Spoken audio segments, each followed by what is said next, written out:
Okay, it's going to be another classic ROH review. This is going to be Supercard of Honor, the very first Supercard of Honor from 2006 WrestleMania weekend in Chicago. And yeah, man, I mean, most of you guys know this, but I still think this is probably the best WrestleMania weekend that Ring of Honor had. They had a triple shot.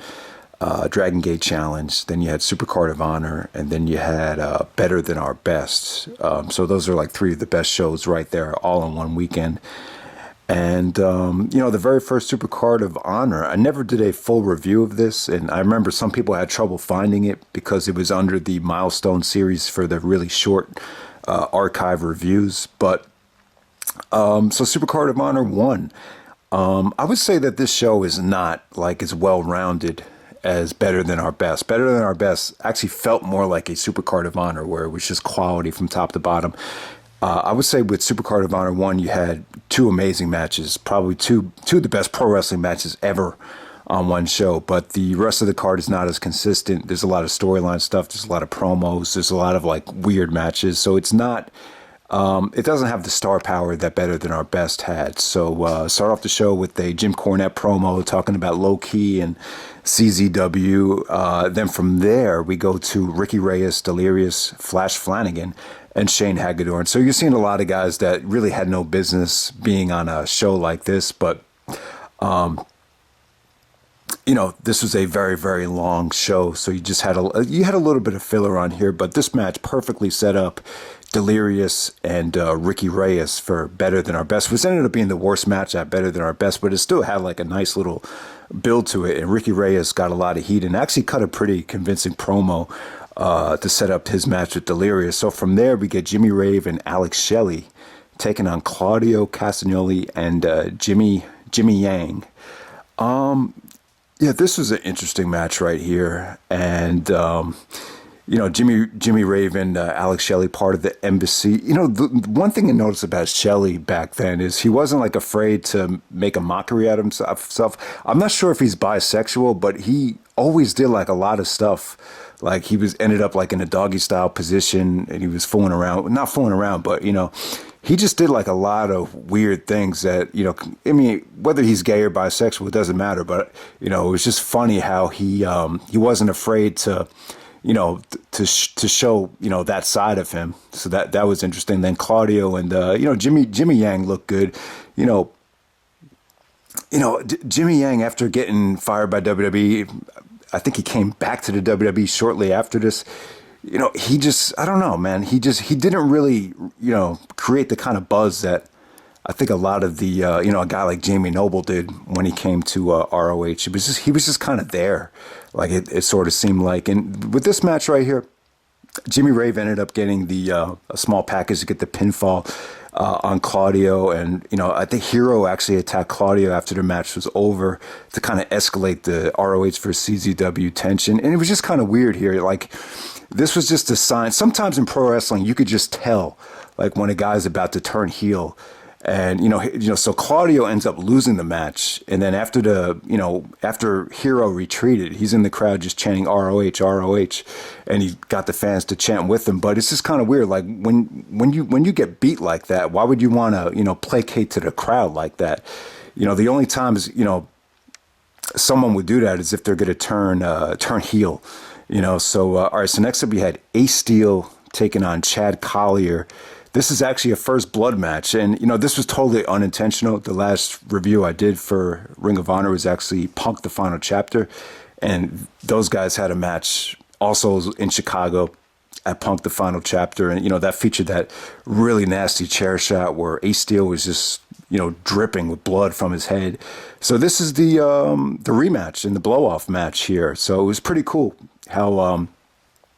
you know, this was totally done unintentional. You know, I didn't like, this is not the reason I'm reviewing Supercard of Honor because of that Punk the Final Chapter match. But hey, it's pretty cool that they got to follow it up here. And, you know, this is Ace Steel.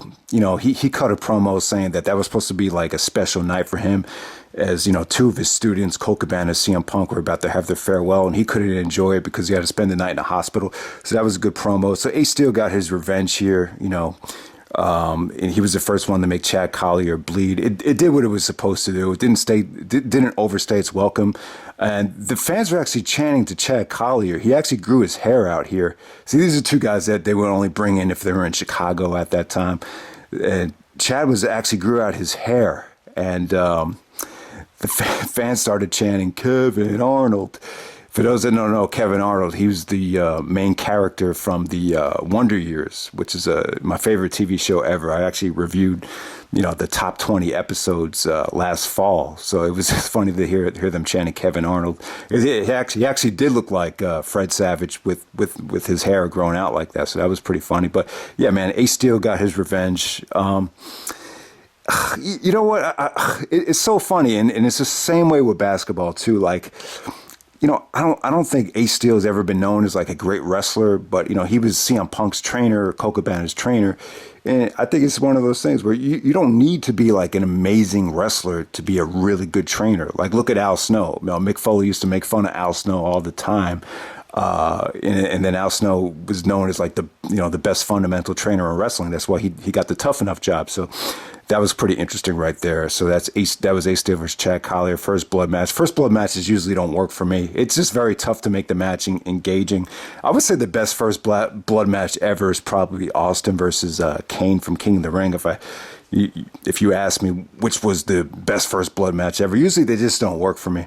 They usually end in very disappointing fashion, but this one was okay for what it was. All right, so next up you have AJ Styles and Matt Sydal taking on Austin Aries and Jack Evans of Generation Next. So all these guys were pretty much stable at the time. They aligned themselves to take on the Embassy. I believe one of the last times they were in Chicago. So AJ and Sydal, they had a really...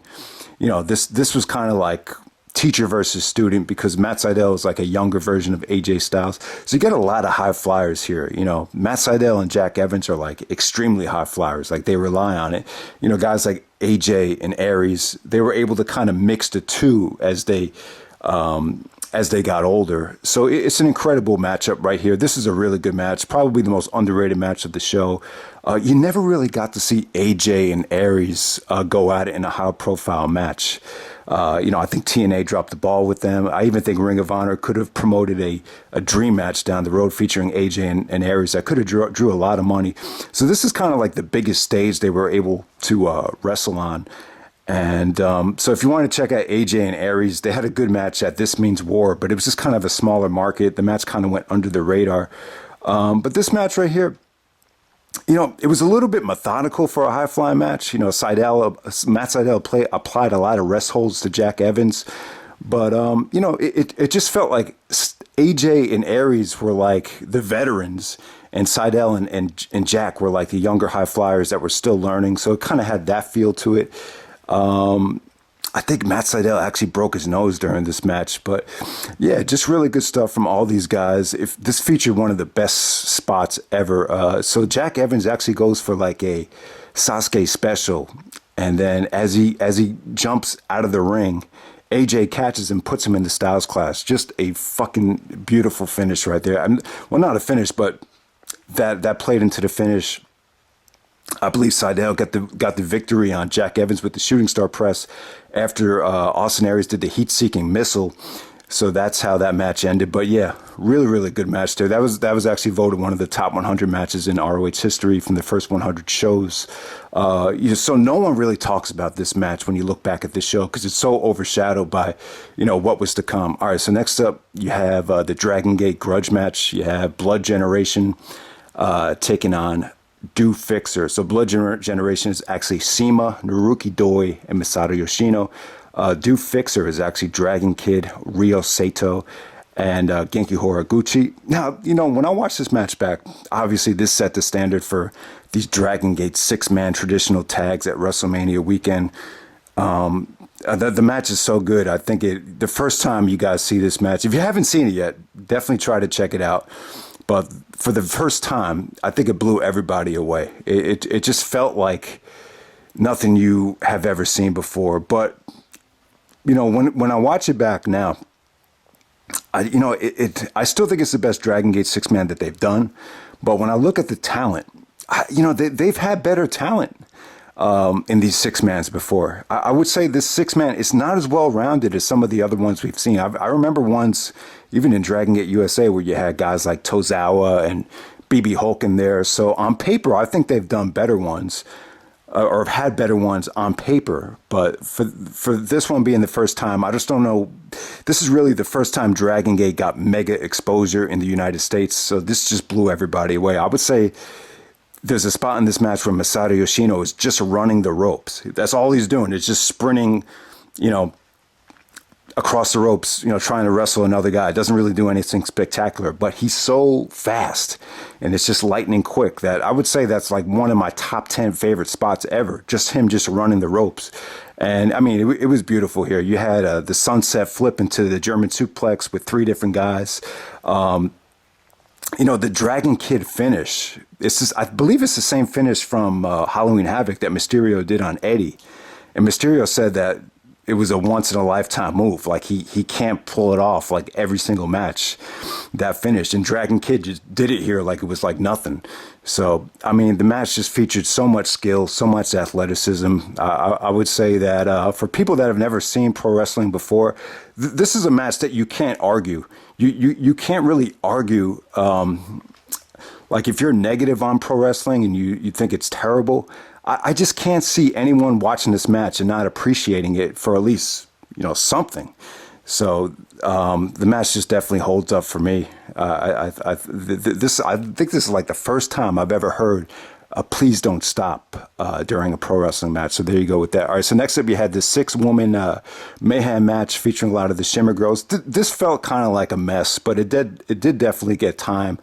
MsChif actually won the match. All the women really got to show what they can do here. They had a lot of talent accessible this weekend because it's WrestleMania weekend. There's different shows all over Chicago. So you got to see some women that you didn't normally see. So let's move on from there. HomIcIde squashes Mitch Franklin from the ROH Wrestling School. Then Colt Cabana comes out. So HomIcIde and Cabana have this little impromptu like brawl to set up their better than our best match. It leaves with HomIcIde just beats the crap out of Cabana. He's bleeding like crazy, hits him with chairs, and it was like the last final beatdown before their blow off match. And then at the same time you get all the CZW guys coming out. So Necro Butcher comes out with Hero and Adam Pearce, BJ Whitmer, Samoa Joe. They're beating the crap out of Necro. The brawl goes into the crowd. Then Hero comes out. Jim Cornette comes out too. And Hero actually applies an arm bar to Jim Cornette. And Jim Cornette's tapping out like a bitch. So that was pretty cool. That's probably one of the best highlights of the ROH for CZW feud, to see Cornette. I think Hero actually broke his arm. And then Hero gets on the mic, talks trash about Ring of Honor, how Ring of Honor is garbage. And CZW is the place to be. So this is when those "fuck you, Hero" chants were at an all-time. That's one of my favorite chants ever in pro wrestling. The "fuck you, Hero," "fuck you, Hero." So Hero was great at this time. He was just such an asshole heel. Even before the show, they show footage of him just, going out and talking trash to the ROH fans. So that was really cool. And then when Joe came out, it was that was another awesome moment as well. So there we go with that. All right, so next up you had Samoa Joe taking on Christopher Daniels, taking on Jimmy Jacobs. All right, so I believe Joe and Daniels were actually the main event of Dragon Gate Challenge. So Samoa Joe and Daniels, they kind of carried on their TNA feud over to ROH. I'm not sure why they did it. Jimmy Jacobs, he was just kind of thrown into this match. BJ Whitmer actually had a broken ankle at the time, so I don't think he could do a lot. So this just felt kind of random to me. This was a nice little rub for Jacobs, put him in the ring against two guys that are on TV. But, honestly, guys, it just felt like filler. This sometimes triple threat matches, they just feel like, we just don't know what to do with this extra guy, so let's just put him in this match. And it just didn't feel important for me. I believe, Joe just got like a generic victory. It was interesting for the amount of time that it went, but, ultimately it just felt like filler. Next up, you have Bryan Danielson taking on Roderick Strong once again. So this is the, got to give these guys credit. I don't think, it's funny how Roderick Strong ended up getting the main event spot in, arguably the biggest show of the year. This is a rematch to all the tension that built up. So they had a match at Vendetta. They had another match at This Means War, which featured a worked shoot type of finish. It's one of the most interesting and creative finishes I think you'll ever see. It legitimately looked like Danielson got pissed off at Strong and just decided to make him tap out of nowhere, and then start spitting at him. It was really, really creative finish. So they had been building up for this rematch for quite some time. The match went about 56 minutes. Honestly, I would say this. I would say this is one of Bryan Danielson's best performances ever from a character standpoint. I felt like it was around this time where he started really believing he was the best wrestler in the world. The way he was, talking trash to the fans, just his interactions from a personality standpoint, he was really coming into his own. And I wasn't watching Ring of Honor in 2005, but, from what I heard on the message boards, people were saying like, oh man, I don't think Danielson's ready to be champion. How is he going to do it? He just doesn't have enough charisma. But I think by this time he was proving everybody wrong. Like I said, it's one of his best performances, because I don't think Roderick overall, and especially back then, I don't think Roderick is suited to have matches that are like an hour long. I just don't. I just feel like at that time, Roderick was a great wrestler. He was actually a tag team champion with Austin Aries at the time. But to me, I wouldn't say Roderick was really ready to be ROH champion. I think down the road, he was definitely championship material. But at that time, I just wouldn't have gave it to him yet. But the match was great though, man. I wouldn't say it's as violent and as creative as some of the other matches, but it's still a classic match. I would still say this is a near 5-star match. The Danielson Strong matches really over-delivered when you look back at them in retrospect. And, you just had some good storytelling here. Bryan Danielson, did some, really, really good dissection of Roderick's knee. And then Roderick, once again, he went for the chop. And this was even harder, though. How many times have you seen Roderick chop the ring post and miss? But this time he chopped it hard as hell. It just came off really, really great. And then Danielson really went to work on the hand. And then a great sign of, a lot of times in pro wrestling matches, they don't really talk about dexterity and wrestlers needing to be ambidextrous. But in this match, you saw Roderick really try to chop Danielson with the left hand, and the blows just weren't as devastating. So that really turned the tide here. And Roderick was just so beat up that his body just gave out. When he was trying to apply the stronghold, he wasn't really able to fully get it on. So, Danielson took advantage, and he was able to, counter that into a pin. Awesome counter by Danielson to end that match right there. So yeah, Danielson Strong from Supercard of Honor. I would probably say their second best match ever, and still, but that's saying a lot, because I would say it's definitely one of the best, Bryan Danielson matches that he's ever had. I thought it was that good. So that's Supercard of Honor right here. You get two of the best pro wrestling matches of all time. You get some good storyline build up with, the CZW stuff, and that AJ Styles clash to the Sasuke special from Jack Evans. Yeah, probably one of the best spots ever. So it's not a spectacular show from top to bottom, but it's got some not just some of the best Ring of Honor matches ever, but I would say in pro wrestling history, some of the best, probably two of the best pro wrestling matches ever on Supercard of Honor 1. All right, I'm out, guys. Hope you enjoyed the review. And, it should be a big week. WrestleMania coming up. Who knows what to expect. All right.